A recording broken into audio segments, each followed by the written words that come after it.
On a une table lumineuse qui permet en fait d'avoir la silhouette, des éclairages au-dessus pour avoir quand même la couleur. Alors nous on a utilisé pas que du sable, on utilise aussi du poivre, un piment, qui permet d'avoir une couleur rouge, donc qu'on trouvait intéressant à explorer. On a le plan du fond, la table lumineuse, et le plan supérieur, c'est une plaque de plexiglas. La différence de ces deux plans nous permet d'animer deux objets, enfin deux choses différentes, sans qu'elles communiquent entre elles. Donc avec le capteur, on a une image en direct plus l'image qui vient d'être enregistrée. Comme ça, on peut voir l'espace qu'il y a entre deux images. On est parti d'une animatique montée sur Flash pour en fait mettre l'idée principale qu'on voulait explorer.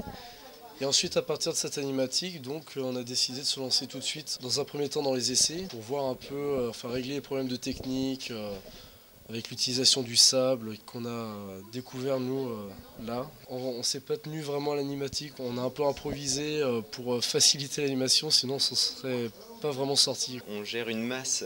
On va pas dessiner le contour d'un personnage, on va dessiner sa silhouette. C'est une autre approche du dessin du personnage. Mais ça donne un autre rendu au mouvement du personnage. Chaque image qu'on capture à partir de la caméra, c'est un douzième. Ouais, enfin, je pense qu'on va se mettre en 10 images par seconde. Ce qui est compliqué, c'est de s'imaginer ce que représente chaque image. On arrive justement à comprendre cet esprit animation en faisant des tests. Pour faire simple, en fait, si on veut un mouvement rapide, on va faire très peu d'images.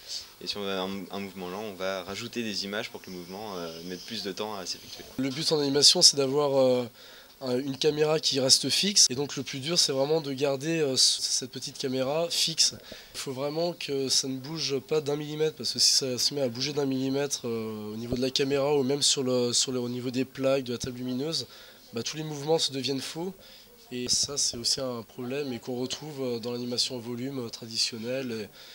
Et même en 2D, quoi. Enfin, faut bien se caler par rapport à l'image qu'on a créée avant, parce qu'on détruit toute l'image et on doit refaire à chaque fois. Il ne faut pas s'attacher à une seule image. Il peut y avoir des défauts à chaque image, mais l'animation peut très bien marcher. Pour résumer, l'animation, c'est beaucoup de patience pour un résultat qui ne correspond souvent pas à l'idée de départ. On a laissé place à l'improvisation et puis c'est ce qui marche le mieux. Au moins on s'amuse et puis on voit ce que ça donne à la fin, quoi.